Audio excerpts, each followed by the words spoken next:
That's what? That's okay. Okay. Good, yeah. Well, why don't we start with a really big question, which Go is what system are you trying to, or maybe systems in your case, what systems are you trying to change and why?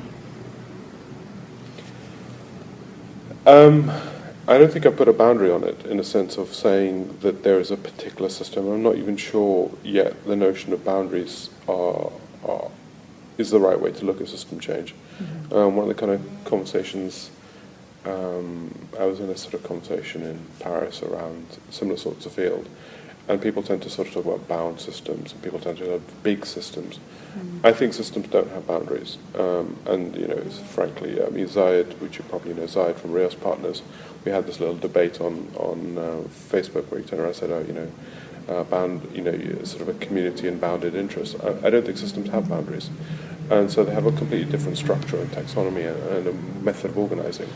And I think we're still trying to build industrial words around systems approaches, which I think is actually skewing the conversation. Mm. So I'm not sure you can talk about the intent of a system change, but systems themselves don't have those boundaries. Mm. So, for example, I mean, one of the work I really admire, which is not mine, but it's done by Joe Heshi from MIT, Academies of I think something like the Academy of System Change, is really, which was on fisheries. But the system he was evoking was everything in order to just, fisheries was a purpose in the system. And I think that's probably a sort of a reality, but there were 100 other and 1,000 other consequences.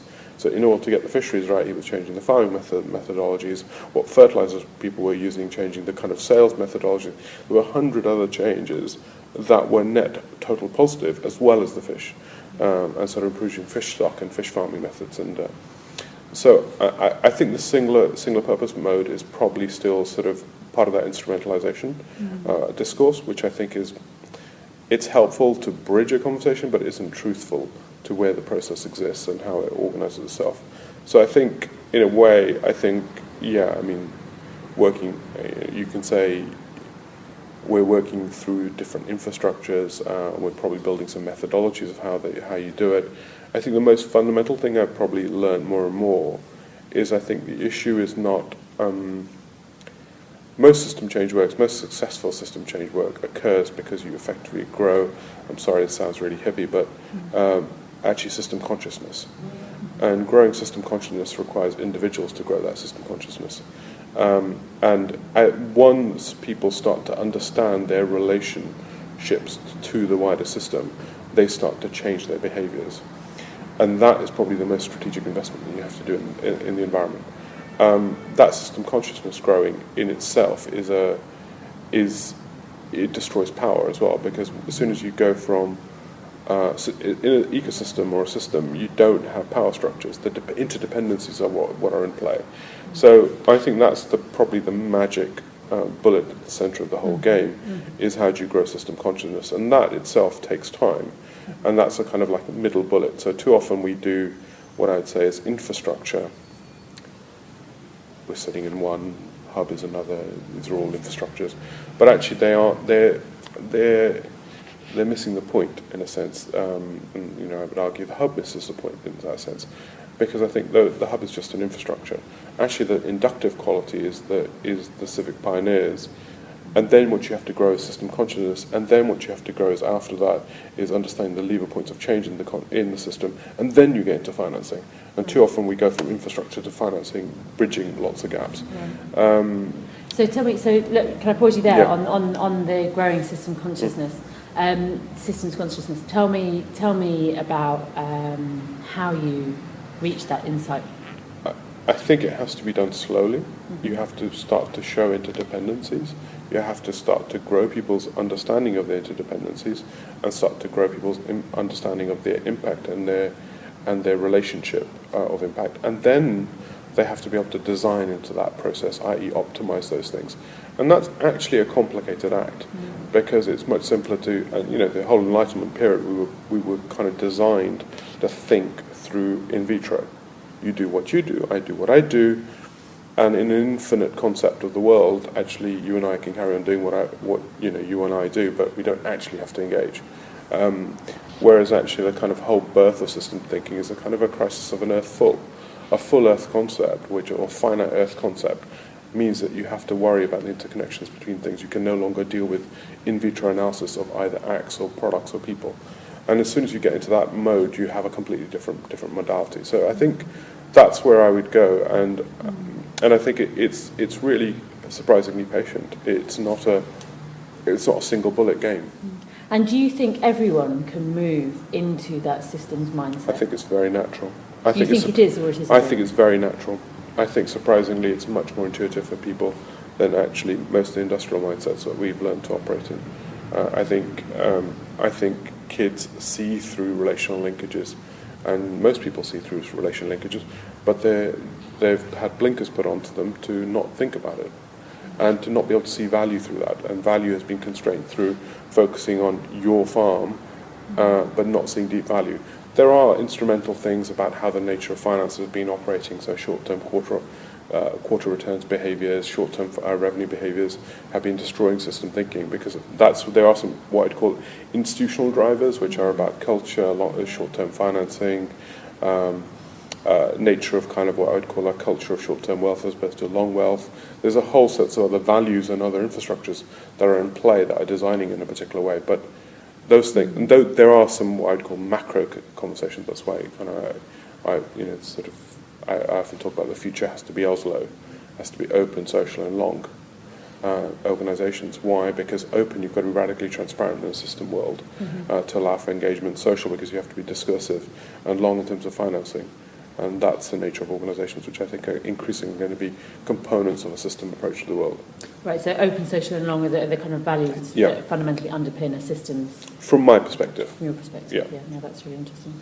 And just thinking about some of those kind of drivers or barriers to, or the things that have given us these blinkers that stop people from thinking, as you say, a sort of natural way about the interconnections between things. What are the kind of top three, for want of a better number? Finance.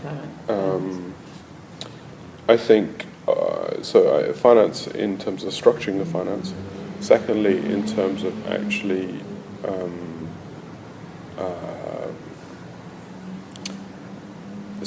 I see the nature of our democracy as being designed around consumerism and consumption as opposed to producerism. So I sort of tweeted last week or whatever, where I said actually the Help for Buy scheme is really interesting, where, and I'm using it as a topical example, but the Help for Buy scheme is really focused on us as consumers. What would happen if you were helped to buy your own company, or employees were helped to buy actually the companies they worked in? That's a more interesting, so you focus on the producer narrative. So if you focus democracy through a consumer lens, then you don't really drive the ecosystem thinking, because you drive it through a consumer basis as opposed to a producer. So there's something there. There's another thing I think I would say about, the culture aspect I think is probably a big issue in terms of actually how we engage. There's several examples. One is the commons, the whole tragedy of the commons narrative, which was basically the commons, game theory, classic game theory. I put a bunch of 15 sweets in a bowl and you say, look, who can get the most sweets? And we pass it around, and actually the bowl goes empty in less than one round. That was a really powerful misunderstanding, because it really induced us only as consumers. Whereas if I turn around and say, actually, here's a bowl, and I'm going to give everyone 5, but every time it stays in there, it'll double, which is actually the natural order of things. So if you reframe us as investors and social investors, or investors into the commons, actually it reframes the whole tragedy of the commons into a much more surplus-oriented method. So there's a whole narrative that has underpinned the last 40 years around this around a particular framework, which has destroyed our ability to see the commons as a natural place for social investment and collective social investment, which is critical if you take about a systems perspective, because you have to talk about investing in more than your territory. Unless you can talk about legitimising investing in more than the territory to which you have a hold, then you cannot make these sort of long plays. And those long plays, we're completely dependent on them. I'm sure lots of people have spoken to you about sort of sustainability, carbon, and all these issues. But the reality is, carbon is only one issue. Carbon is a symptom of effectively a way. carbon is just merely a symptom of a world where we're able to create externalities without being able to deal with them.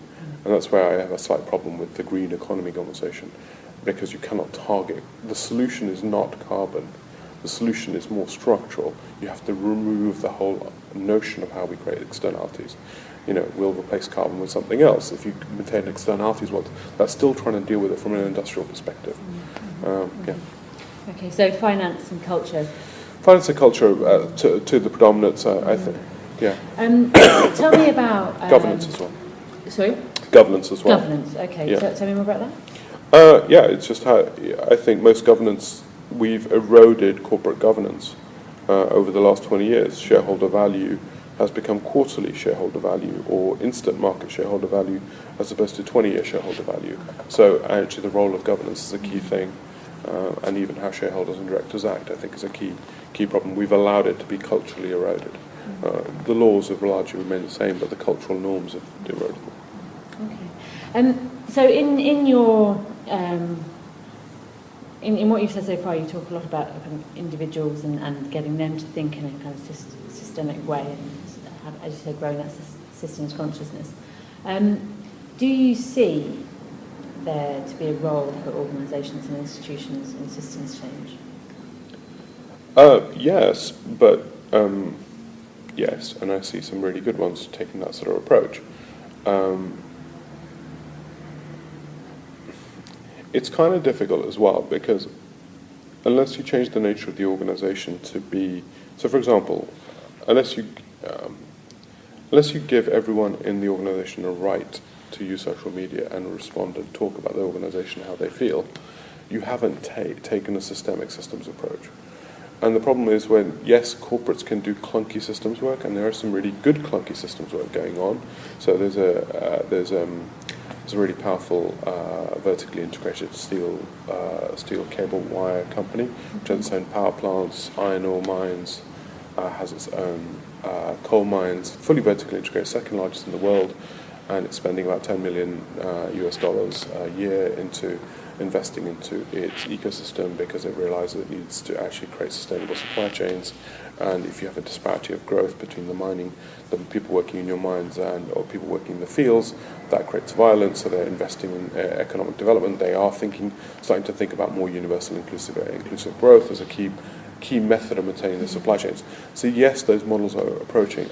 But I think fundamentally it's to do with leadership. It's to do with how the leaders of those organisations are responding and perceiving threat. And also, it's a family-owned business.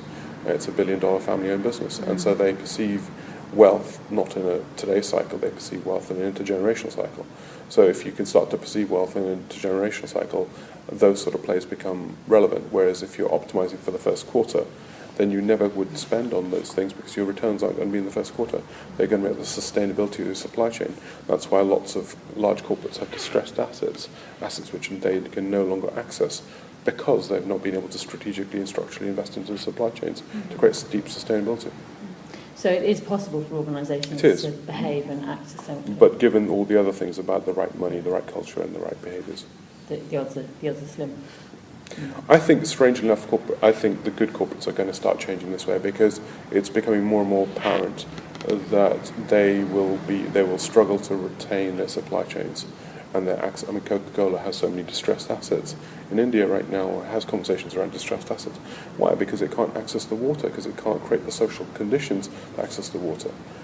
So corporates are going to improve, and they're going to have to. And so I think corporate thinking through a systems model is going to happen, no doubt about it. The work I'm doing in India is showing some really interesting corporates moving that way. I think India may lead the field because it's 2% of CSR. They've got 2% of net profits of large corporates are going to be spent on CSR.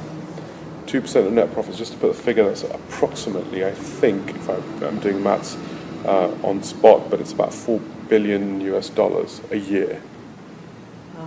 Wow. That's required spending. Required spending from corporates. That's equivalent of, say, if you take Big Society Capital, they're spending all of Big Society Capital 4 times over every year. Right. Just to put it in framework. And that is going to get reinvented from being corporate CSR to corporate supply chains investments, and they're going to start to invest into their supply chains, into creating resilience. I'm pretty convinced places like India will probably start to lead this conversation in a very short-term future. And do you think corporates are going to lead the conversations rather than governments? Currently, yes, because largely because I think this requires quite distributed leadership, and it requires just the nature of where we are in the government cycle. I think we've exhausted our capacity for government leadership. It's not just here. You might see, but it's certainly currently, I think it's going to be a challenge for governments to be able to take a system approach. Okay, that's all really interesting. I'm also keen to know your thoughts on who you regard as your fellow travellers and allies. I think we're all amateurs in this right now. I mean, that's the other. I think it's kind of, I think there's lots of people who are talking about the arena, professing knowledge about the arena. I think we're all amateurs right now. I think we're all discovering our roots. Yes, we're learning practices by working with some of the large corporates and other players, but I slightly feel we're all overplaying our hand. I'm slightly frustrated by the kind of, what I would say, kind of moving from moving from creativity to social innovation to systems is the sort of next firewall sort of jump. Let's do that next. Without actually having understood some of the structural challenges, without having understood what the financing and the kind of governance issues are. It's kind of a nice buzzword. Having first-hand seen what it means to be in a boardroom when they're making those decisions, you realise that we've got a lot to learn. And I think so. I mean, like I said, I love Joe Hesch's work because I thought it was really both disciplined but simultaneously practical. And it was very much focused on the key issue, which is system consciousness. Because if you can grow system consciousness, you can actually generate new value that's previously been undiscovered. I thought his work is fantastic. There are lots of corporates and lots of kind of intermediaries who are professing consultancy in this arena. I don't know. I don't know them. I mean, I just don't think anyone knows yet. Mm-hmm. And I think we're all, it's market making, but it's not market making, it's knowledge building. And I don't even, even in the kind of pure conceptual structures, like I said, people sort of said, it's a closed system, it's a bounded system. There are no such things. Mm-hmm. It's an open system. We haven't found our methods of governance. We haven't found how we work in systems. What is the governance of actually us working in a system? What about natural biases you can create? What about the biases we create towards ourselves versus others? It's whole sets of conversations about actually system intervention work, which hasn't really been discovered. And people are, it's being blagged. So tell me about the relationship between power and systems change. Yeah, that's part of what I said. I think one of the key questions is that is systems work is like, I don't know if you've seen the work about dark patterns, which is effectively about dark design which can create negative outcomes. So design that biases you towards particular negative outcomes, i.e., all the behavioural economic stuff where you can nudge people to make good decisions. Well, you can also nudge them to make bad decisions. It's very easy. Yeah. Both go the same way. And there's some really nice work on dark patterns. And actually most advertising is structured to make us buy stuff which is terrible for us. So there you are. There's an evident dark pattern there. I think there's a whole set, and systems change work is incredibly what I would it has a lot of influence. It's a soft power work. It's not hard power work. And as we move from hard power to soft power, there's some really fundamental questions about governance, self-ethos, and self-preservation. And nudges are very subtle, right? Nudges are very subtle. I just phone you up and say, hey, this is happening, right? Now, that can either provoke you, that can encourage you, that can say, I've been left out of this conversation, 100 other things. I don't think we've figured that stuff out, and I think we're still starting to play that out. So there is a huge responsibility of power in self-governance. I think people like Vivek Vardhana, who I on Twitter I actually genuinely respect, he did a personal declaration of what people's, what his interests are annually. He writes, this is my declaration, these are people that paid me, this is the people I'm involved with. He writes a personal declaration to be able to actually present. I think there's a whole new personal governance work that's required to be able to do system change work, because I think there are some real issues of creating biases and personal benefits through those models, which I think are a challenge. So that's why the kind of openness and transparency is It's such an important critical. part of this too. Yeah, it's an absolutely critical Yeah, component. no, that makes a lot of sense. Really interesting. I think I have a feeling of how you might respond to this question, but let me ask it anyway. Can you point to an example of systems change in action at this point in time? Yeah, I know what you think I'm going to say. Yeah, Joe Hershey's work at Fisher. I don't know huge. I mean, like I've seen lots of people talking about lots of examples. I haven't personally perceived lots of system change work, so I'm not sure. I mean, I can see examples, small components of change that have been done. I don't think we've really built a system change practice. I don't think any of us have really built that. I don't think have built the governance structures. I think this is an exploration of amateurs, and by amateurs I mean people who understand this, not amateurs as in professional amateurs here. I think that's not the relationship I'm trying to. But I think we're still discovering our way. People have been building platforms, people are understanding the limits of platforms and the governance issues around platforms and the responsibility it goes to building platforms. People are understanding the responsibility of building networks. I think people are exploring particular domains of a system change work. Currently, I don't think anyone's done a kind of comprehensive, we're going to redesign Birmingham using a system change approach. That's not been done yet. That's going to come. Tell me, well, a bit earlier you mentioned this kind of move from social innovation to systems change and the kind of risks inherent in just making that leap. But I'm interested in your own personal journey into this field of systems change. Is it something you've always been interested in? Okay, so I trained as an architect. I studied architecture at Bath. The first project I did, I was asked to design, this was my first year, I was 18. I was asked to design a viewing tower on top of a hill. And I decided, and it had to have a radio antenna. It was just to get us all going. And I decided on a hill we didn't need to do a viewing tower up high. So I decided to do a viewing platform and stick the microwave dish on a single pole. And realised that was more efficient, more effective. We didn't need to do all that work. But obviously they wanted us to build a complex tower. And I realised that. So in a sense, I've always tried to I'm interested in resolving the issue, not necessarily being overly focused on the domains of the domains of the expertise to which the issue is supposedly related. I trained as an architect. I sort of did 5 years in architecture after qualifying in Bath.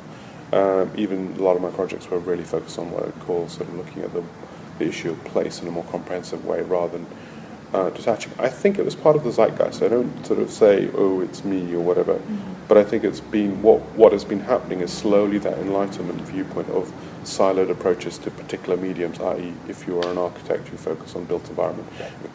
We've started to understand there's interdependencies, and those interdependencies and the consciousness of those interdependencies has grown. And as that's grown, I think our awareness of that model has grown. So I spent sort of 5 years doing architecture at Panora Basad, loved it, but ended up realizing that actually we were really recasting still the buildings of 1960s and the year 2000s.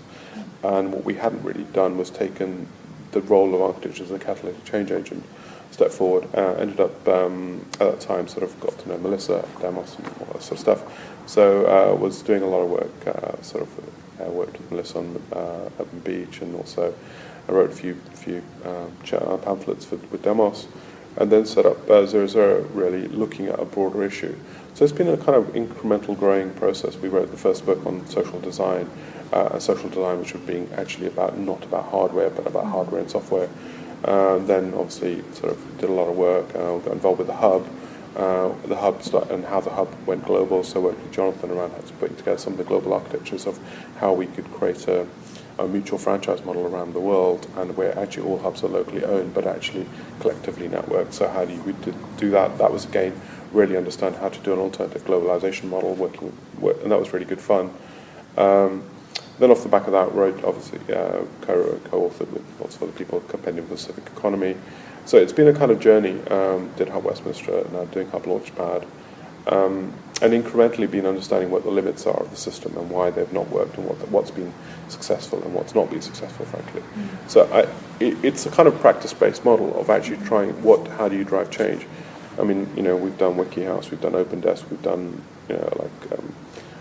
all the work that Tessie's doing, which is remarkable. So there's a lot of people doing a lot of work which are all exploring particular domains and particular challenges, and that collaborative team leadership model means that you're all exploring these domains and learning from them. That's really it. And one of the things I find really interesting about you is that you definitely work in the realm of practice. You do stuff, you build stuff, you create stuff with other people. Yeah. But at the same time, you also have a quite theoretical mind. And I'm interested in whether there are particular theoretical positions, particular inspiration in the realms of theory that you are using to integrate into your practice. Where do you go for that? To be really, I think Dougal said it best, I think, when he talked about we were living in the age when the philosopher and the factory maker had to be the same people. And I think that's really the same. I think there is no predetermined position of the future. You can't just execute, so you have to be able to be in this iterative relationship. And the reality is that these conversations are a product of many, many people, people like Tab, people like Vinay, people like Dougal, lots of people exploring these. And I think these networks of conversations are emergent. It's no longer beholden to a single philosopher. Twitter destroyed the single philosopher. And in a sense, they're a network of philosophies and thoughts and reflections to which we're all building off.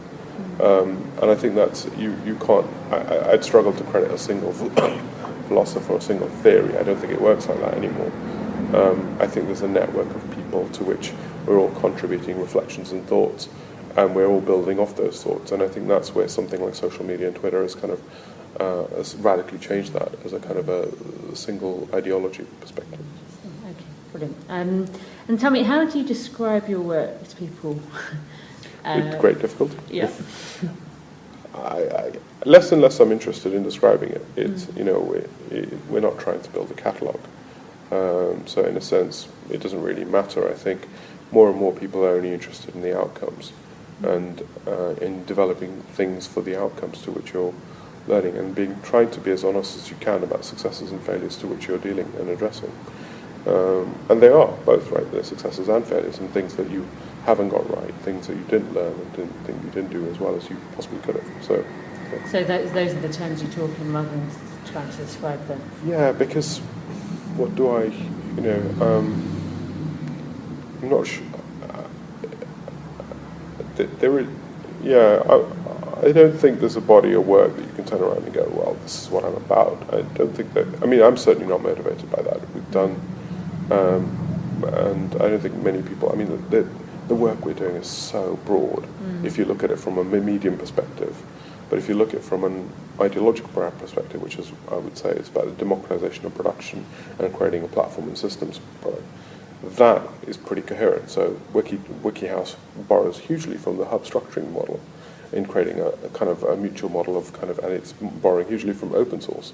OpenDesk borrows hugely from open source thinking, but actually simultaneously borrows from WikiHouse technology. They're all building on each other in an organic way, and it's a body of thought and a body of kind of collaboration, which I think is probably more respectful. Okay. And just very, very practically, we're asking everyone this question. We're interested, if you were to pull out your diary from last week, what would we see? You'd see, you'd see meetings on finance, new models of financing. You'd see meetings with somebody with makers. We wanted to partner with them on Hub Launchpad. You'd see a conference call on a new university. You'd see a green entrepreneurship workshop at the Hub.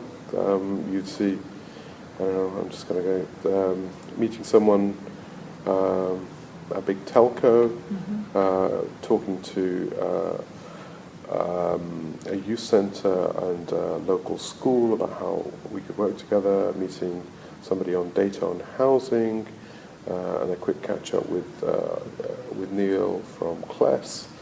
I don't know, what else have we got?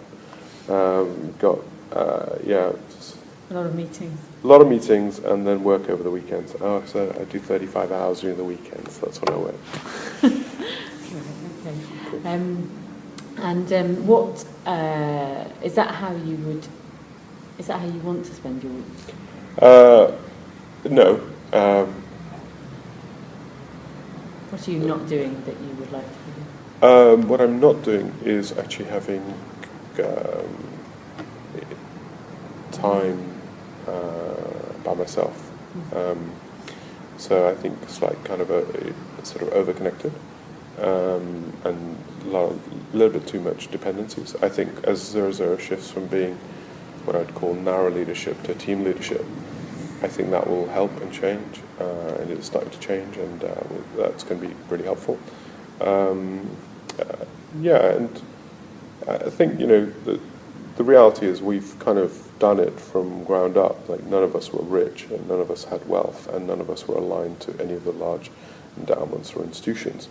So we've done it all incrementally from actual kind of pure revenue. You do and you earn, and you do. So that's given us great freedom, but it's simultaneously put a lot of pressure on us as individuals to be able to live lives, have families, and everything else. So we're probably slightly overstretched, I would say. That's improving, but yeah, I'd love to have more time to reflect and sort of slightly de-link. Interesting. Given what you were saying about the importance of interconnectivity. Yeah. I think it's the ability to reflect on what you're learning and create the deep space for reflection. I think that's why these sort of conversations are actually quite useful, because they allow me to kind of relatively quickly synthesize back through what is it that I'm learning and what is it that I'm reflecting on. So the flip side of the interconnectivity. Yeah, it is, because you need the reflection space, and the reflection space doesn't happen in discourse. It's just very difficult to happen in discourse.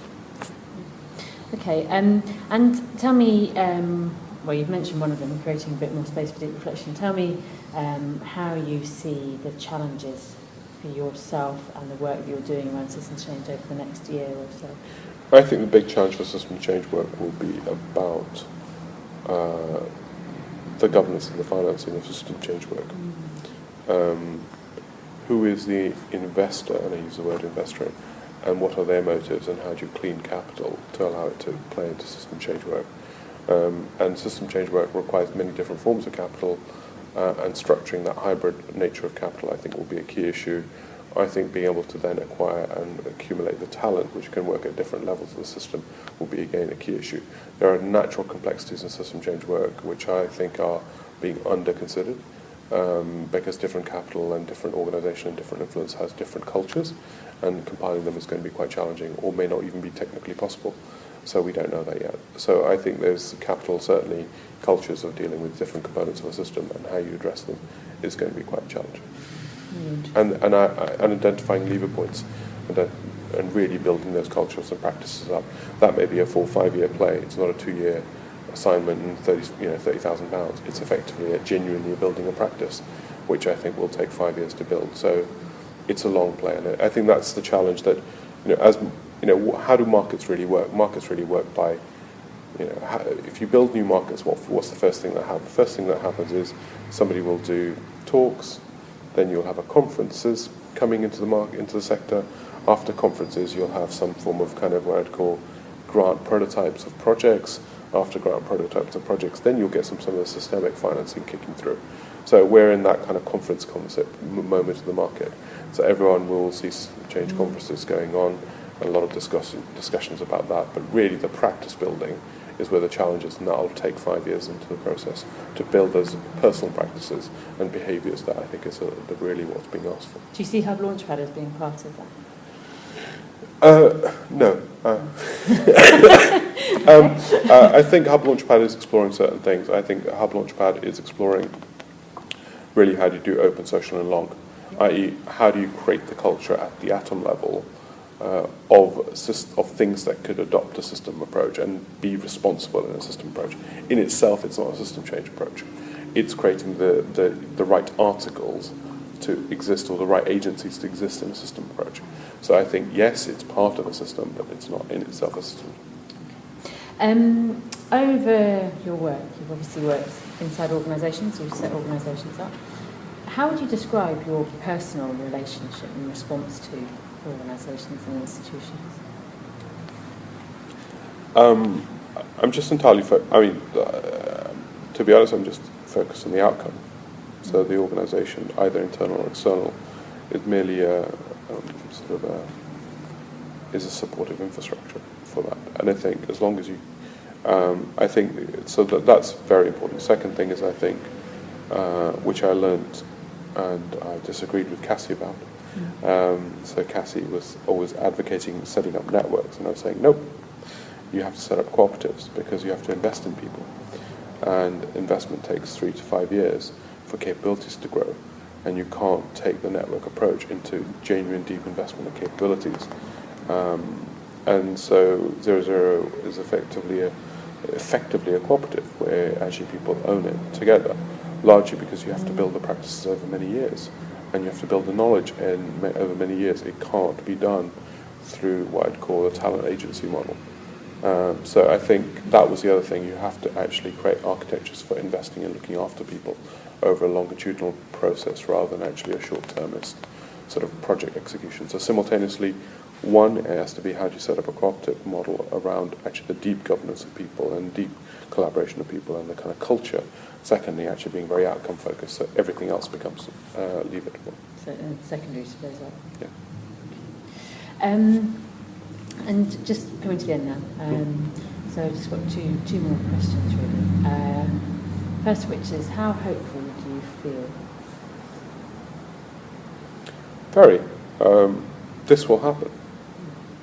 Whether it happens here, or whether it happens in India, or whether it happens in China, that's the only thing in question.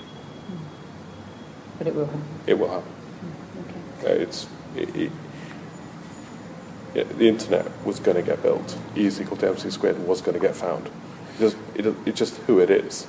It's just a matter of time now. The model and the thought, it's driven by much broader zeitgeist structural issues. That is why we're approaching this moment. Will it be within our lifetimes? Yeah, I think it'll be within the next 3 to 5 years. Right. Okay. And finally, who or what inspires you? Great people. By which you mean? By which I mean people that are deeply reflective about their own positions, but also simultaneously trying to do things. It inspires me. I don't know. I find there's something about the question which I'm not able to answer properly. So let me just think about that.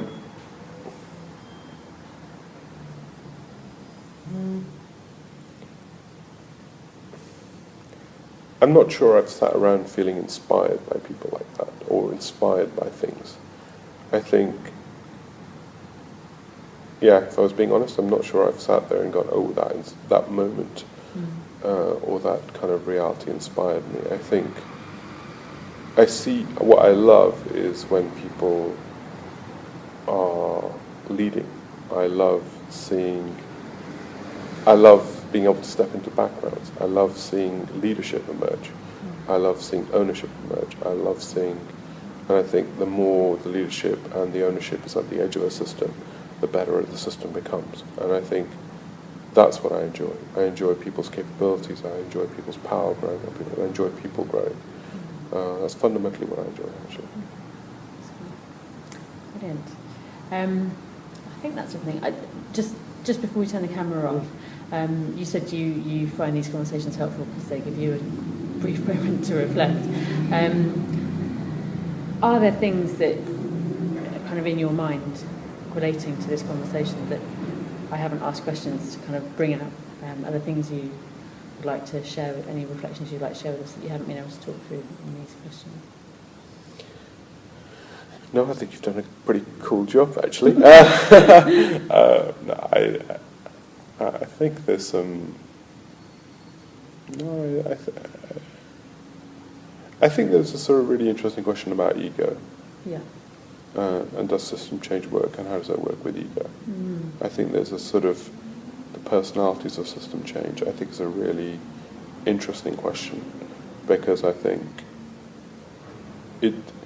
there's a sort of whole thing about leadership and ecosystems work, which I think is going to be really intriguing, because I think it is genuinely probably going to borrow from servant leadership models. Now, servant leadership is very difficult and it's very fragile, because all it takes is for one person to start to hog the reputational economy of a servant leadership game. It destroys servant leadership overnight. I've seen it happen. However nice that servant leader is, however brilliant their servant leader is, they can be deeply undermined by actually another factor, another person hogging the reputation. So servant leadership is incredibly difficult, it's incredibly fine, and it's incredibly fragile, but it's incredibly potent. And I think we haven't quite created the economies and the cultures of being able to deal with it. People say they deal with it, but they don't really. And I think that's going to be that I think is probably one of our biggest challenges, is actually the characters and the leaders. And especially as our economy becomes more constrained in terms of capital, where actually fewer and fewer people are searching for capital for existence. And I think that there's something potent. Everyone talks about, must take an abundance economy approach. I say yes, but it's very difficult to when you haven't actually got enough capital going home to survive.